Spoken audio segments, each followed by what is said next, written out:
Good morning students. मेरा आज का टॉपिक जो है वो 11th क्लास के लिए है, organic chemistry. Some basic concepts of organic chemistry हम आज स्टार्ट करेंगे। इन जनरली जब भी हम किसी भी बच्चे से बात करते हैं ना, +1 के या +2 के बच्चे से केमिस्ट्री की जब भी बात करते हैं, उसके अंदर एक फोबिया होता है ऑर्गेनिक केमिस्ट्री का, ये पता नहीं ऑर्गेनिक केमिस्ट्री क्या है। लेकिन मैं आज आपको दिखाऊंगा कि ऑर्गेनिक केमिस्ट्री जितना आसान कोई भी टॉपिक नहीं होता है, ठीक है ना। आज हम जो करेंगे वो some basic aspects of organic chemistry करेंगे, मतलब बेस। बेटा बेस सबसे ज़्यादा जरूरी है, मतलब बैकबोन है ये ऑर्गेनिक केमिस्ट्री की। अगर हमारा बेस क्लियर होगा तो हमें ऑर्गेनिक में आगे बढ़ने से कोई भी नहीं रोक सकता, ठीक है। तो बेस पढ़ने से पहले थोड़ा सा हम इसके बारे में जानते हैं कि ऑर्गेनिक केमिस्ट्री होती ही क्या है। देखो ऑर्गेनिक जो वर्ड होता है वो लिविंग थिंग से बनता है। किससे? लिविंग थिंग से। मतलब लिविंग थिंग्स जैसे एनिमल्स, प्लांट्स, ह्यूमन बीइंग्स, इनसे कोई भी चीज़ जो प्रोड्यूस होती है that is known as organic compound. और जिस केमिस्ट्री में हमें इसे पढ़ना है that is known as organic chemistry. एक जनरल सा क्लासिफिकेशन करके देखते हैं। लिविंग थिंग्स बच्चों आपने दो ही तरह की देखी हैं, ह्यूमन बीइंग्स और प्लांट्स। अब जो ये प्लांट्स हैं, ये प्लांट्स एक्वेटिक भी हो सकते हैं और नॉन एक्वेटिक भी हो सकते हैं। ऐसे ही ह्यूमन बीइंग्स में एनिमल्स भी आ सकते हैं, ठीक है। अब हम ऐसे क्लासीफाई तो कर नहीं रहे कि इसकी 4 टांगें हैं, इसकी 2 टांगें हैं। जनरली हमें तो एक ऑर्गेनिक एस्पेक्ट देखना। ह्यूमन बीइंग्स और प्लांट्स में क्या छोटा सा एस्पेक्ट है कि इसकी एनर्जी जो है वो ग्लूकोज पे डिपेंड करती है और इसकी सेल्यूलोज पे, ठीक है। जो ग्लूकोज है उसमें कार्बन और हाइड्रोजन का बॉन्ड होता है, ऑक्सीजन भी होता है। सेल्यूलोज में भी कार्बन और हाइड्रोजन का बॉन्ड होता है। जो ये कार्बन हाइड्रोजन का बॉन्ड होता है ना बेटा जी, इसे कंबाइनिंगली हम हाइड्रोकार्बन बोलते हैं। क्या बोलते हैं? Hydrocarbon. Hydro for hydrogen, carbon for carbon. अब मैं यहीं से आपके 2 बातें क्लियर करूंगा। पहली बात क्या कि ऑर्गेनिक कंपाउंड क्या है जी? जो लिविंग थिंग से प्रोड्यूस होते हैं। मतलब ऑर्गेनिक केमिस्ट्री डेफिनेशन क्या हुई? The branch of science which deals with the study of living things, ठीक है। ऐसी ब्रांच जो लिविंग थिंग के साथ डील करती है। अभी लिविंग थिंग्स जो डायरेक्टली कनेक्टेड किसके साथ है? हाइड्रोकार्बन के साथ। और मॉडर्न डेफिनेशन क्या है बच्चों इसकी कि the branch of science which deals with the study of hydrocarbons, ठीक है ना। मतलब मॉडर्न डेफिनेशन रहेगी इसकी the branch of science which deals with the study of hydrocarbon. अब हाइड्रोकार्बन बताओ मेरे को ये मॉडर्न डेफिनेशन बताने का कारण क्या है, या इस तरह से आपको इंट्रोडक्शन देने का कारण क्या है। मैंने ऐसा बोला कि ऑर्गेनिक कंपाउंड वो हैं जो लिविंग थिंग से बनते हैं, ठीक है ना, इनके प्रोडक्ट हैं। अब बुक जब हम खोलेंगे ना तो उसमें किसी पेड़ की फोटो है, ना चूहे की, ना आदमी की, ना बंदर की, है ना। तो हमने ये सोचना है कि पढ़ाया तो लिविंग थिंग्स के बारे में था और ऑर्गेनिक केमिस्ट्री में लिविंग थिंग कोई थी ही नहीं। तो हमने अब जनरली ये बात क्लियर की कि जो लिविंग थिंग्स हैं वो हाइड्रोकार्बन को बोलते हैं। मतलब ऐसा सब्सटेंस जहां कार्बन और हाइड्रोजन का डायरेक्ट बॉन्ड हो, उस कंपाउंड को हम लिविंग कंसीडर करेंगे। मतलब ये वाला डिफरेंस बहुत सारे बच्चों को क्लियर ही नहीं होता। जैसे मैं एक बार एक क्विज में गया, मैंने वहां पे बच्चों से पूछा, हाँ भाई सबसे पहला ऑर्गेनिक एसिड कौन सा है? बच्चा बोलता है जी सल्फ्यूरिक एसिड। अब सल्फ्यूरिक एसिड H2SO4, ये तो नॉन लिविंग है, ठीक है ना। मतलब लिविंग और नॉन लिविंग में एक बहुत बड़ा डिफरेंस है। वो क्या? लिविंग थिंग्स, ह्यूमन बीइंग्स और प्लांट्स, और इनऑर्गेनिक कंपाउंड कौन से हुए? जैसे जो रॉक से मिले, ठीक है, मिनरल से मिले, ऐसी चीजें नॉन लिविंग कंसीडर होती हैं। जैसे आयरन एक नॉन लिविंग सब्सटेंस है और वुड एक लिविंग सब्सटेंस है। मेरी केमिस्ट्री में लिविंग थिंग हम उन सब चीज़ों को कहते हैं जिनका एक लाइफ पीरियड होता है, जो सर्वाइव करते हैं। जहाँ पे ऐसा कुछ भी नहीं, ठीक है ना। मतलब जनरली इंट्रोड्यूस करना था, इंट्रोडक्शन देने के लिए तो देखो पूरा लेक्चर ही कम हो जाता है। हम थोड़ा सा बस इस एस्पेक्ट पे आ जाते हैं कि ऑर्गेनिक केमिस्ट्री में हम भैया लिविंग थिंग्स के बारे में पढ़ेंगे, और living things directly linked with the hydrocarbon है कि जब हाइड्रोजन और कार्बन का डायरेक्ट बॉन्ड होगा उसको हम ऑर्गेनिक कंपाउंड कहा करेंगे। ठीक है, चलो अब मैं इस चैप्टर को स्टार्ट करता हूँ। चैप्टर को स्टार्ट करने से पहले एक थोड़ी सी बात और बता देता हूँ। हमारे 1815 तक ऐसा माना जाता था कि it is not produce an organic compound in the laboratory. बात भी सही है कि प्रोड्यूस भी नहीं हो सकता था, क्योंकि एक साइंटिस्ट था ब्रेजिलियस बोलता था कि to produce an organic compound some mysterious forces are required. जैसे हम सब जानते हैं कि अगर एक ऑर्गेनिक कंपाउंड प्रोड्यूस करना है, एक जनरल सा बिहेवियर है कि मेल बॉडी और फीमेल बॉडी को कांटेक्ट में आना पड़ता है। ठीक है, अब जैसे एक छोटा सा एग्जांपल और लेता हूं मैं। आपके घर की छत पे पानी का टैंक पड़ा है, नीचे टैप लगी हुई है और आपको उसमें से पानी निकालना है, तो क्या करोगे? टैप ऑन करोगे। और अगर पानी लगातार चल रहा है, उसे बंद करना है तो क्या करोगे? टैप ऑफ करोगे। मतलब कुछ फोर्स, कुछ मिस्टीरियस फोर्स रिक्वायर्ड है, ऐसा विट्टल बोलता था। मतलब इस थ्योरी का नाम ही विट्टल फोर्स थ्योरी बन गया। क्या बन गया? Whittle force theory. वो बोलता था it is not possible to produce an organic compound in the laboratory because to produce an organic compound in the laboratory some mysterious forces are required which is not possible in the lab। ठीक है, ये वाली बात 1815 में इसने बोली, 1815 में। 1828 तक हम इसी बात को मानते रहे। लेकिन बच्चों एक जर्मन साइंटिस्ट है और उसका नाम है वोलर ने क्या करा, वो अमोनियम साइनेट बनाना चाहता था, कुछ इनऑर्गेनिक कंपाउंड बना रहा था वो। जैसे मैं आपको एक रिएक्शन लिख के दिखाता हूं। उसने क्या करा, अमोनियम सल्फेट लिया, इसकी रिएक्शन पोटेशियम साइनेटो से कराई। आंसर क्या आया? अमोनियम साइनाइटो, है ना। उसको यही चीज रिक्वायर्ड थी, इसको उसने क्लियर करना था अमोनियम साइनेट को। ठीक है ना, जैसे बैलेंस कर देता हूं ऐसे यहां से। ठीक, अब जब अमोनियम साइनेट को थोड़ा सा हीट मिली, मतलब रिएक्शन में से ही उसको थोड़ी सी हीट मिल गई, मतलब ये सब कुछ बेटा बाय फॉल्ट हो रहा है, ऐसा पहले पॉसिबल नहीं था।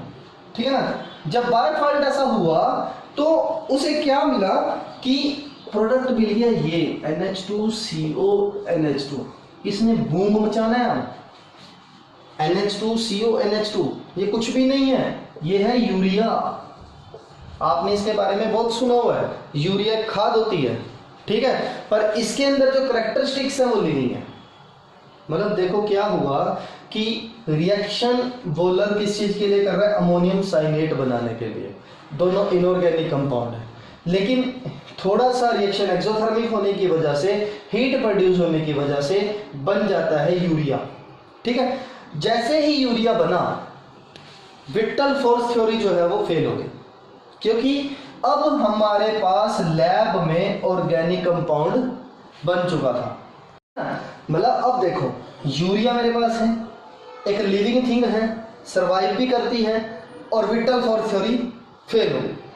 चलो, जैसे ही यूरिया मिला, एक कोल्ब साइंटिस्ट था, कोल्बे ने 1845 में मेरे को एसिटिक एसिड बना के दे दिया।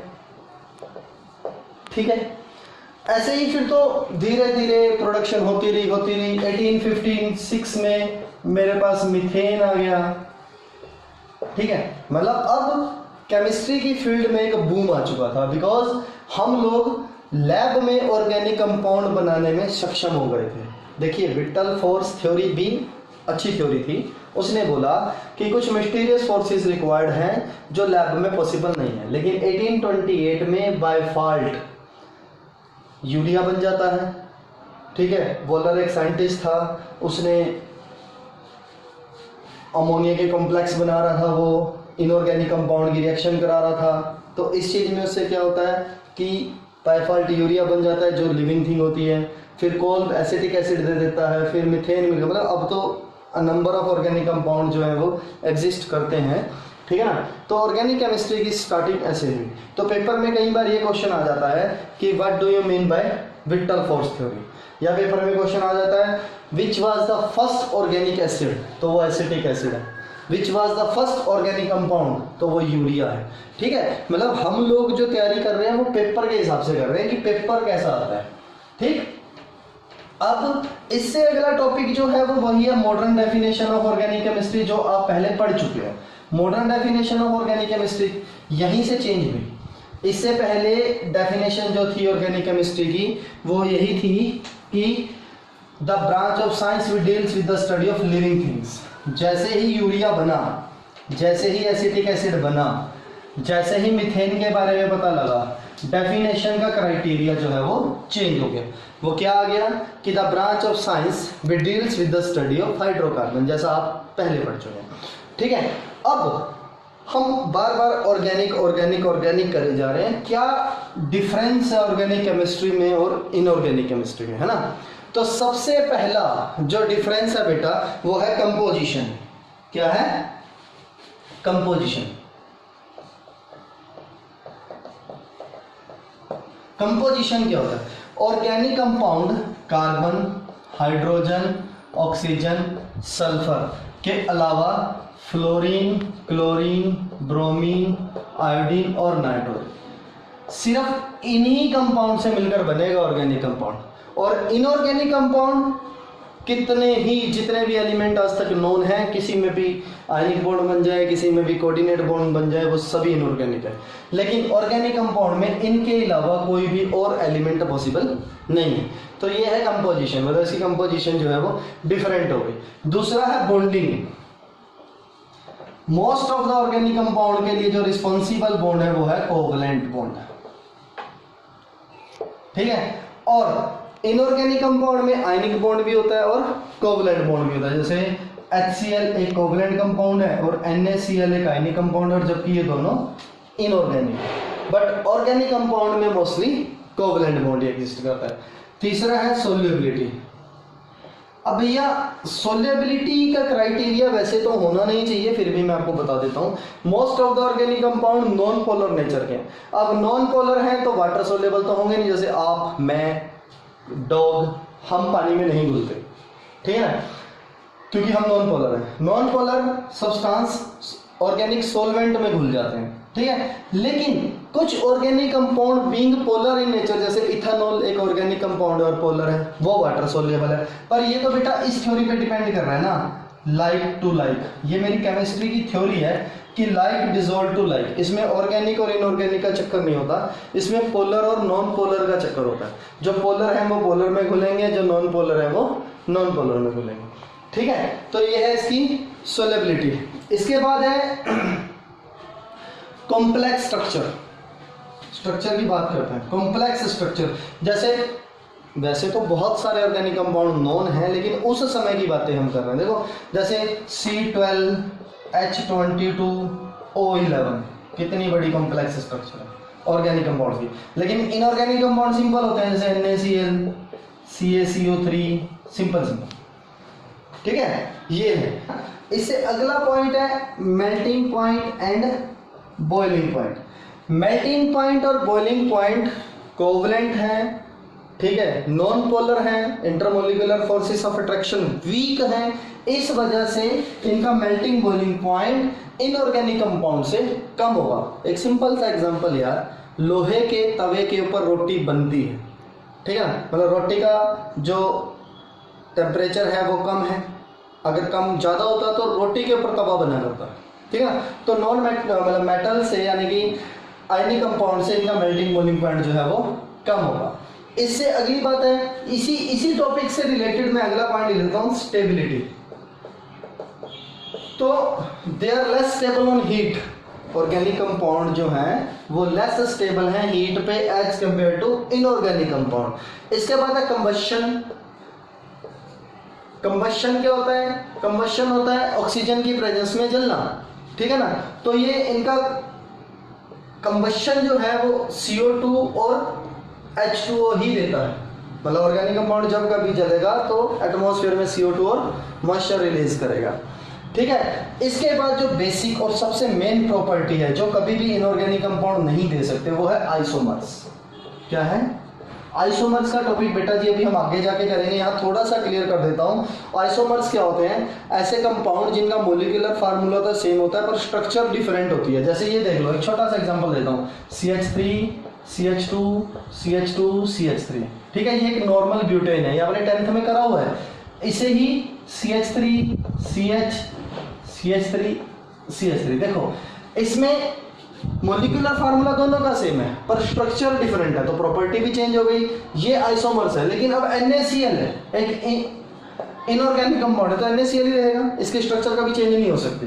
यानी कि organic compounds isomeric phenomena show करते हैं और inorganic compound isomeric phenomena show नहीं करते हैं। मतलब देखो कि ये ऑर्गेनिक कंपाउंड्स किन किन बातों में डिफरेंट हो गए। मतलब जैसे मैंने बात स्टार्ट की कि भैया हम ऑर्गेनिक के गुणगान करी जा रहे हैं, क्यों कर रहे हैं?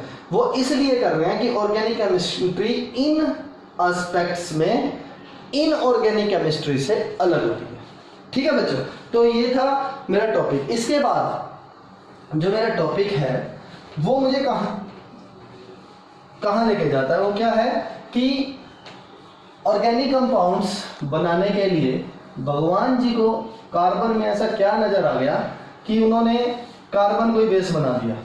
मतलब देखो हुआ क्या कि एटमॉस्फेयर में नाइट्रोजन सबसे ज़्यादा, ऑक्सीजन उससे कम और कार्बन तो 0.003% है सिर्फ। तो फिर जो इतनी चीज कम है, भगवान को ऐसा क्या लगा कि उसने ऑर्गेनिक कंपाउंड का बेस ही कार्बन को बना दिया। तो उसके लिए सबसे पहला कारण रहा उसकी टेट्रावैलेंसी। क्या रहा? टेट्रावैलेंसी। टेट्रावैलेंसी क्या होती है कि कार्बन चारों तरफ से जुड़ सकता है। तो लोगों ने कहा कि अगर कार्बन 4 से जुड़ता है तो इससे नीचे एलिमेंट है सल्फर, वो 6 साइड से जुड़ जाता है। तो ऐसा क्या हो गया कि कार्बन को ही उसने क्यों गिना? टेट्रावैलेंसी का मतलब क्या होता है बेटा जी? जब कभी भी आप कोई कंपाउंड लिखोगे कार्बन के 4 बॉन्ड कंप्लीट करके रखोगे। दूसरा पॉइंट उसने दिया इसका साइज। बोलते हैं जी इसका साइज ड्यूरेबल है, एक दूसरे के साथ मिक्स होना बहुत आसान है। तो इसके साइज के तो बहुत और एलिमेंट भी है। मतलब ये दोनों पॉइंट तो इतने स्ट्रॉन्ग लगे नहीं ऑर्गेनिक कंपाउंड का कार्बन को बेस बनाने का। लेकिन जो सबसे स्ट्रॉन्ग इसका पार्ट है वो है कैटिनेशन। कैटिनेशन क्या होता है? कैटिनेशन होता है सेल्फ लिंकिंग एबिलिटी। क्या होता है? Self linking ability. समझ रहे इस बात को? मतलब सेल्फ लिंकिंग एबिलिटी कार्बन की सबसे ज्यादा है। मतलब आपस में जुड़ना है ऐसे, कितने ही जोड़ दो। ठीक है, तो इन 3 कारणों से भगवान जी को कार्बन को जो है वो ऑर्गेनिक कंपाउंड का बेस बनाना पड़ा। मतलब सबसे पहला उसका टेट्रावैलेंट होना, दूसरा उसका साइज होना, तीसरा उसका कैटिनेशन की प्रॉपर्टी होना। ठीक है बच्चों? ठीक है ना? अब मेरा अगला टॉपिक है शेप। देखो केमिकल बॉन्डिंग में पढ़ा आपने कि sp हाइब्रिडाइजेशन, sp2 हाइब्रिडाइजेशन और sp3 हाइब्रिडाइजेशन के बारे में। sp हाइब्रिडाइजेशन ट्रिपल बॉन्ड के लिए रिस्पॉन्सिबल, sp2 डबल के लिए और sp3 सिंगल के लिए। जब sp हाइब्रिडाइजेशन होगी तो शेप लीनियर होगी, जब sp2 होगी तो शेप ट्राइगोनल होगी और जब sp3 होगी तो टेट्राहाइड्रल होगी। ठीक है, ये सारी चीजें हम +1 के केमिकल बॉन्डिंग में पढ़ चुके हैं, फिर भी मैं यहाँ पे थोड़ा सा आपको क्लियर कर देता हूँ। जब sp3 हाइब्रिडाइजेशन होती है, मतलब sp3 हाइब्रिडाइजेशन में जैसे CH4 है, इसकी हाइब्रिडाइजेशन sp3 है, होगा क्या? ये कार्बन है, इसका एक ये लोब, दूसरा, तीसरा, चौथा, ये हाइड्रोजन का O, ये हाइड्रोजन का S, ये हाइड्रोजन का S, ये हाइड्रोजन का S। ठीक है, मतलब हाइड्रोजन के S के साथ 3p के लोब जुड़े हुए हैं CH4 में, तो ये स्ट्रक्चर होगी। ठीक है, अगर मुझे CH3 मतलब C2H6 का स्ट्रक्चर बनाना, ये भी बहुत आसान है। मतलब एक तो ये हो गया ना ऐसे, एक इसका हो गया, ऐसे ही दूसरे कार्बन का हो गया और यहाँ पे हाइड्रोजन लगा दीजिए। तो ये है CH3 का स्ट्रक्चर।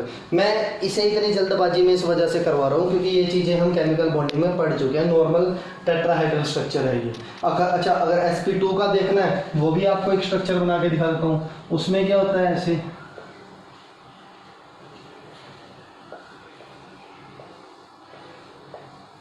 ठीक है ना। तो सिग्मा बॉन्ड तो हुई, साइड में ये वाले ऑर्बिटल भी ओवरलैप करते हैं। इस चीज को हम बोलते हैं sp2 हाइब्रिडाइजेशन, ठीक है ना।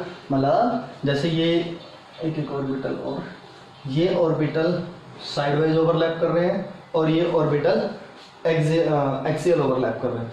तो ये मैं क्यों बता रहा हूँ आपको, इसे बताने का मेरा कारण है वो क्या, क्योंकि पेपर में बहुत बार ऐसा क्वेश्चन आता है। वो क्या क्वेश्चन होता है वो मैं आपको क्लियर कर देता हूँ। मतलब देखो, शेप तो हमें पता ही थी कि sp हाइब्रिडाइजेशन है तो लीनियर शेप आएगी, अगर sp3 हाइब्रिडाइजेशन है तो टेट्राहेड्रल शेप आएगी, ये तो आएगी। लेकिन ये डायग्राम बनाने का मेरा कारण क्या था, वो कारण समझो बच्चों। वो कारण था डायग्राम बनाने का कि एग्जाम में क्वेश्चन कैसा आना है ना। एग्जाम में क्वेश्चन आता है कि जैसे CH3 CH2 CH CH CH3, वो बोलेगा how many sigma and pi bond are there.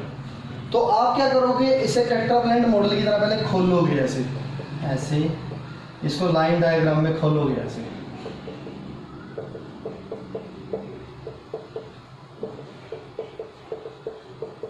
देखो, इस कार्बन के 1 2 3 4 बॉन्ड पूरे हैं, इस कार्बन के 1 2 3 4 बॉन्ड पूरे, इस कार्बन के 3 है, इस कार्बन के 3 है, इसके 4 पूरे।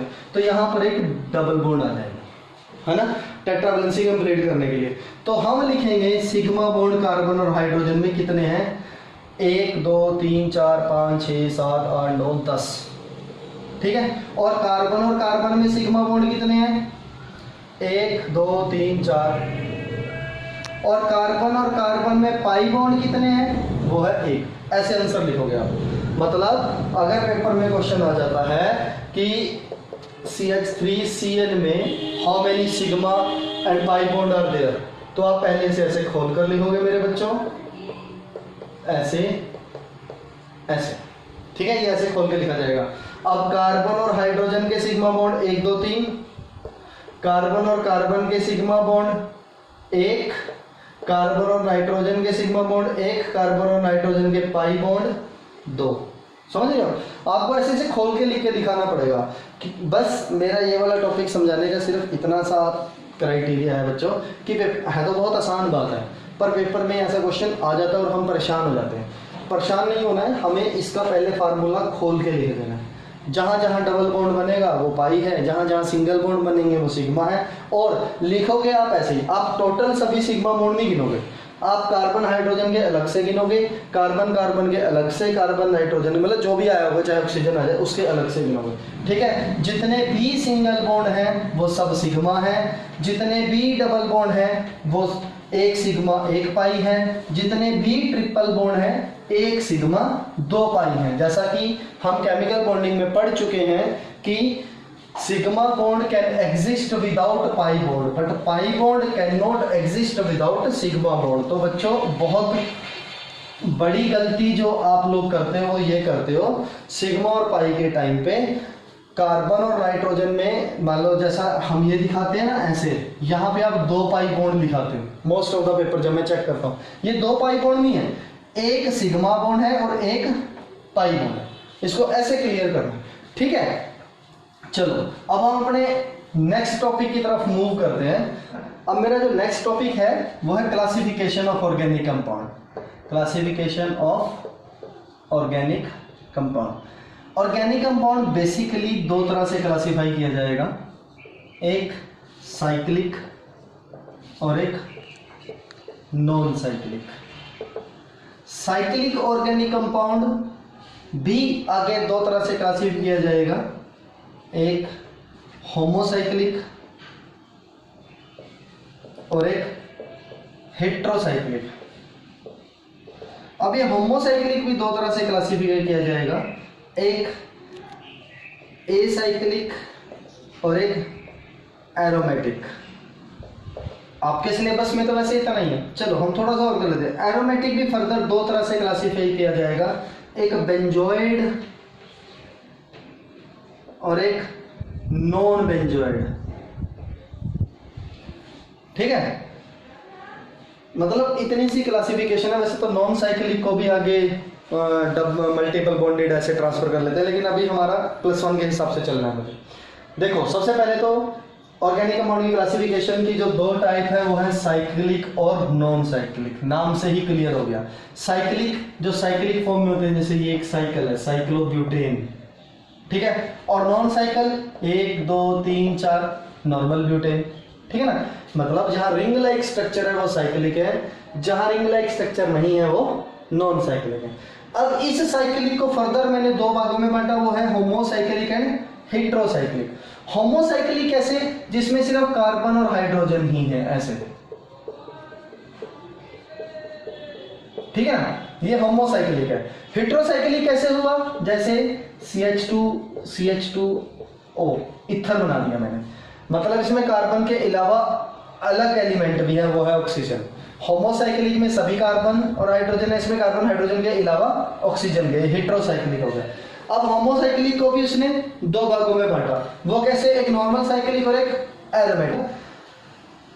एलिसाइक्लिक और एरोमेटिक के बारे में ना मैं तुम्हें थोड़ा सा इलेबोरेट और करना चाहता हूँ, क्योंकि सिलेबस में फिलहाल नहीं है, पर फिर भी तुम्हें यहाँ से क्लियर होना चाहिए कि इसको और इसको हमने अलग क्लास क्यों दी।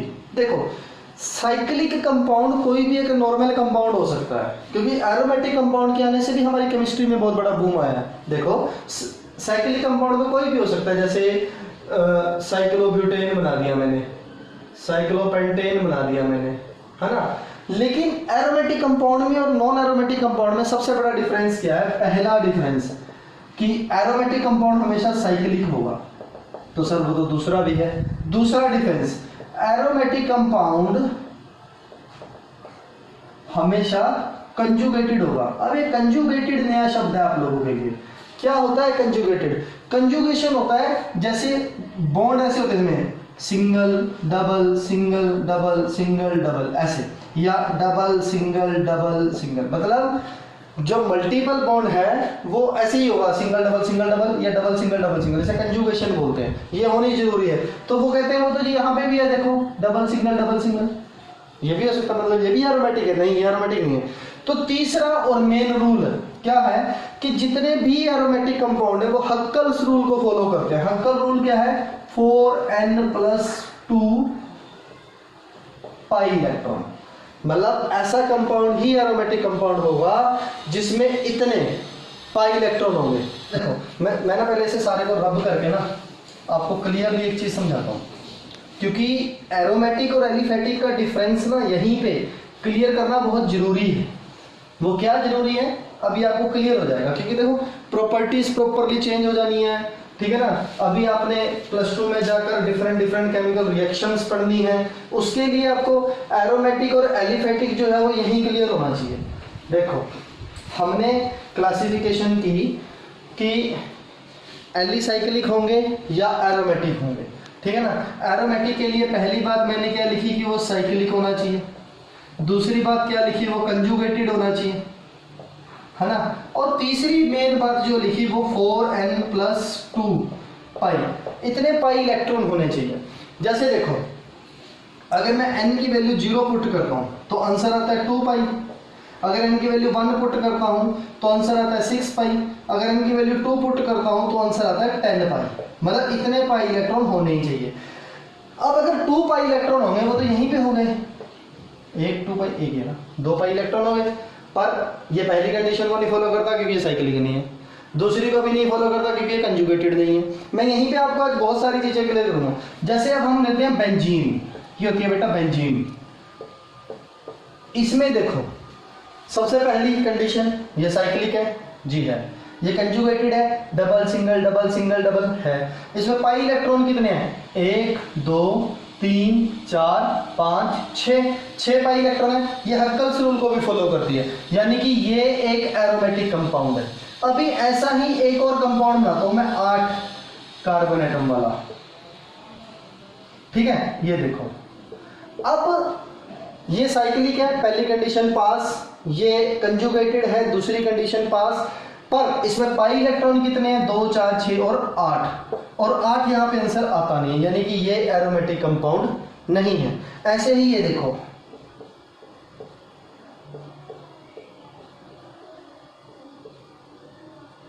ये देखो, ये साइक्लिक भी है, double single double single double single, conjugated भी है, और इसमें पाई इलेक्ट्रॉन कितने हैं? 1, 2, 3, 4, 5, 6, 7, 8, 9, 10।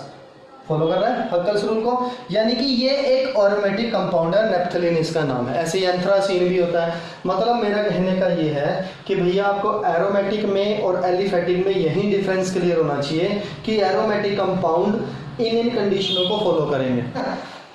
मतलब क्या है इस बात का कि एरोमेटिक कंपाउंड और नॉर्मल साइक्लिक कंपाउंड में आप डिफरेंशिएट कर सकते हो। मैंने एक चीज आपको और बताई थी, वो क्या कि एरोमेटिक कंपाउंड भी फर्दर दो तरह का है, एक बेंजोइड और एक नॉन बेंजोइड। बेंजोइड तो वो हो गया जिसमें बेंजीन रिंग होती है।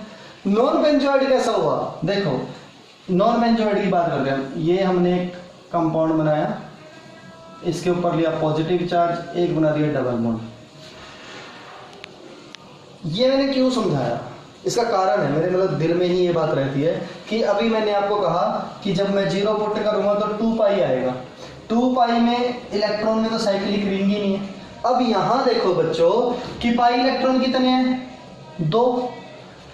Conjugation single double single cyclic, तीनों बातों को फॉलो कर रहा है, तो ये भी एक ऑर्गेनिक कंपाउंड हो गया। आईआईटी में क्वेश्चन आया था ये कि out of the following which is an organic compound, तो किसी भी बच्चे ने इस पे आंसर ही नहीं लगाया। देखो, ये साइक्लिक भी है, ये कंजुगेटेड भी है, और ये हक्कल्स रूल को फॉलो भी करता है। ऐसे ही है, देखो, ये एक साइक्लोपेंटेन है। देखो यहां पे पाई इलेक्ट्रॉन कितने हैं? 1, 2, 3, 4। नहीं, ये नेगेटिव चार्ज ही 2 इलेक्ट्रॉन होते हैं, ऐसे। ठीक, conjugation double single double cyclic और 6 भी, यानी कि ये भी एक एरोमेटिक कंपाउंड है ना। अब तुम्हें ये बात देखो, मैं इतने स्ट्रेस इस टॉपिक पे क्यों दे रहा हूँ, उसका एक कारण है। क्योंकि इसके बाद जब आप +2 में जाओगे ना, आप ऐसे पढ़ोगे अल्कोहल फिनोल, मतलब अल्कोहल तो नॉर्मल कंपाउंड हो गया, फिनोल में एरोमेटिक रिंग आ गई। इस एरोमेटिक रिंगों की क्वालिटी देखो कि क्या है कि 6 साइड्स हैं, 6 की 6 sides same position, same environment, ठीक है ना, और स्टेबिलिटी। मतलब एक ऐसी स्ट्रक्चर जो स्टेबल भी है, जो रिएक्टिव भी है, 6 तरफ से रिएक्ट भी करती है। तो इसकी वजह से केमिस्ट्री में आज तक का सबसे बड़ा बूम आया। मतलब जितने भी दवाइयां हैं, देखो हमें ना उन सभी साइंटिस्ट को रियली सल्यूट करना चाहिए जिनकी वजह से हम लोग ऑर्गेनिक केमिस्ट्री के बारे में जान पाए। देखो, ऑर्गेनिक केमिस्ट्री की वजह से ही बहुत सारी ऐसी दवाइयां हैं, बहुत सारे ऐसे एंटीबायोटिक हैं, बहुत सारे एंटी माइक्रोबल हैं जो हम एनिमल से या फिर हम प्लांट से डायरेक्टली एक्सट्रैक्ट करने लग गए, है ना।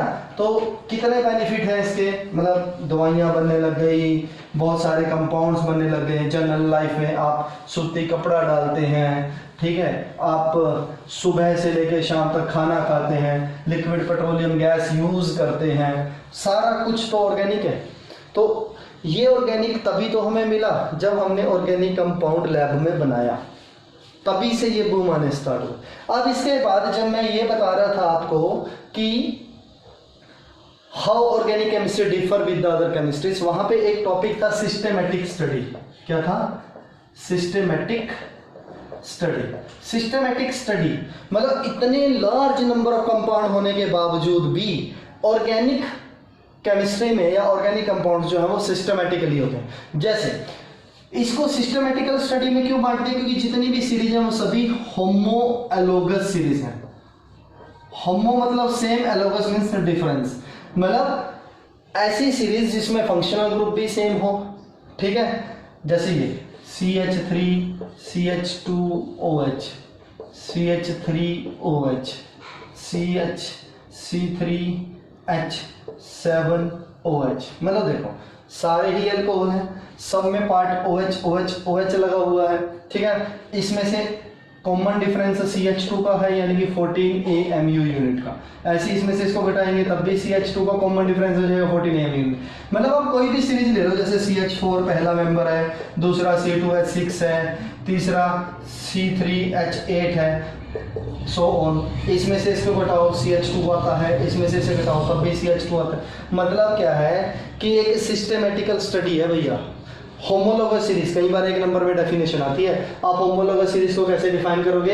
एक ऐसी सीरीज जिसमें फंक्शनल ग्रुप सेम लगा हो और किन्हीं दो सक्सेसिव मेंबर के बीच में जो कॉमन डिफरेंस है वो CH2 का है, दैट इज 14 AMU यूनिट का। ये है सिस्टमेटिकल स्टडी का कारण, क्योंकि ज्यादातर होमोलोगस सीरीज हैं।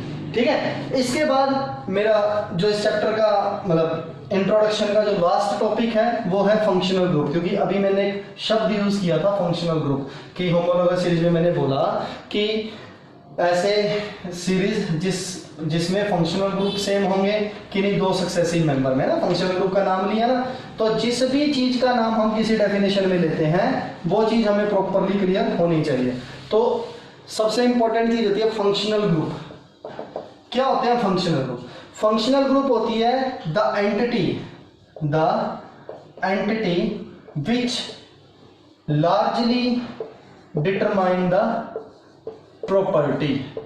मतलब जैसे मेरा लेक्चर चल रहा है, मान लो मैं +1 क्लास में मैं पढ़ा रहा हूँ, तो सभी कहेंगे केमिस्ट्री की क्लास लगी हुई है। कोई और टीचर पढ़ा रहा है, सब कहेंगे इंग्लिश की क्लास है। कोई और टीचर पढ़ा रहा है, सब कहेंगे मैथ्स की क्लास है। मतलब हम लोग आपके साथ फंक्शनल ग्रुप की तरह जुड़े हुए हैं। मतलब आपकी क्लास तो सेम ही रहेगी, लेकिन आपकी प्रॉपर्टी किस पे डिपेंड कर रही है? जो पढ़ा रहा है। बाहर से कोई भी देखने का, हाँ जी किस चीज का पीरियड होगा? केमिस्ट्री का होगा। तो फिजिक्स का टीचर पढ़ा रहा है, किस चीज का पीरियड है? फिजिक्स का। कोई भी ये नहीं कहेगा +2 क्लास का पीरियड है, ये सब्जेक्ट का नाम लेंगे। ठीक है, सारी प्रॉपर्टीज के लिए रिस्पॉन्सिबल कौन हुआ? Functional group. जैसे एक मैं छोटी सी चीज लिखता हूँ, ये मैंने लिखा CH3, ये भी मैंने लिखा CH3, ये भी मैंने लिखा CH3। सभी चीजें सेम हैं, लेकिन अगर यहाँ हाइड्रोजन लग जाता है तो ये मीथेन हो जाता है। अगर यहाँ OH लग जाता है तो ये मिथेनॉल हो जाता है। अगर यहाँ NH2 लग जाता है मिथाइल अमाइड हो जाता है। मतलब ये सारी चीजें सेम, लेकिन इसकी प्रॉपर्टीज किस बात पे डिपेंड है? जो इसके साथ फंक्शनल ग्रुप। ये कोई फंक्शनल ग्रुप नहीं है, मैंने एक जनरल एग्जांपल दिया है कि एक बंदे के आने से ही सारी एंटिटीज जो हैं वो चेंज हो जाती हैं। देखो बेटा जी, फंक्शनल ग्रुप के बारे में बताना बहुत जरूरी है। जैसे आपके सिलेबस में फंक्शनल ग्रुप OH होगा, इसे हाइड्रोक्सी बोलते हैं, CH होगा, इसे अल्डिहाइड बोलते हैं। ठीक है, मतलब कार्बोनिल ग्रुप है ये, ऐसे अल्डिहाइड भी और कीटोन भी है। या फिर ठीक है, कार्बोक्सिल बोलते हैं इसे, ये डबल बॉन्ड की वजह से कार्बो और OH की वजह से क्सिल। मतलब ये सभी फंक्शनल ग्रुप आपके सिलेबस में हैं, ये बहुत ज़्यादा डिपेंड करेंगे। देखो आज जितना भी टॉपिक हमने पढ़ा ना, वो सारे ऐसे टॉपिक पढ़े जो अब फ्यूचर में यूज होने हैं। फ्यूचर में जैसे आप ऑर्गेनिक केमिस्ट्री पढ़ रहे हो, आपको चैप्टर दिया गया है तो आपको कम से कम ये तो मालूम हो ऑर्गेनिक केमिस्ट्री है क्या। आपको ये मालूम हो कि ऑर्गेनिक केमिस्ट्री बाकी केमिस्ट्री से किन किन बातों पर डिफर करती है। आपको ये मालूम हो कि कार्बन को ही भगवान जी ने क्यों चुना। आपको ये मालूम हो कि ऑर्गेनिक कंपाउंड कितनी तरह से क्लासीफाई हो जाता है। आपको होमोलोगस सीरीज क्लियर हो, आपको बॉन्डिंग क्राइटेरिया क्लियर हो, आपको फंक्शनल ग्रुप क्लियर हो। ये सारी बातें ऐसे थे। इससे नेक्स्ट लेक्चर में हम करेंगे IUPAC सिस्टम। क्या करेंगे? IUPAC सिस्टम, मतलब नेमिंग करेंगे। नेमिंग क्यों जरूरी है? मान लो मुझे ऑर्गेनिक केमिस्ट्री को अपना फ्रेंड बनाना है। ऐसे ही जब मैं नया नया किसी स्कूल में जाता हूँ तो वहाँ के स्टूडेंट्स को मुझे अपना दोस्त बनाना होता है। मैं उन्हें दोस्त तब बना सकता हूँ जब मुझे उनके नाम आते होंगे। तो नाम सीखेंगे हम इससे अगले लेक्चर में। ठीक है बच्चों, जैसा भी मैं आपको बोल रहा हूँ कि अगर आपको कोई भी चीज़, कोई भी बात मेरी समझ नहीं आती है, किसी वजह से वीडियो में रुकावट आ जाती है, बहुत सारे फैक्टर्स अफेक्ट करते हैं, आपको कोई भी बात समझ नहीं आती है, मेरा फ़ोन नंबर मैं हर बार बताता हूँ, फिर बताता हूँ 8295448888। ठीक है ना, ये मेरा व्हाट्सएप कॉन्टैक्ट है, आप मुझे डायरेक्ट इस पे क्वेश्चन पूछ सकते हैं। ठीक है ना, थैंक यू।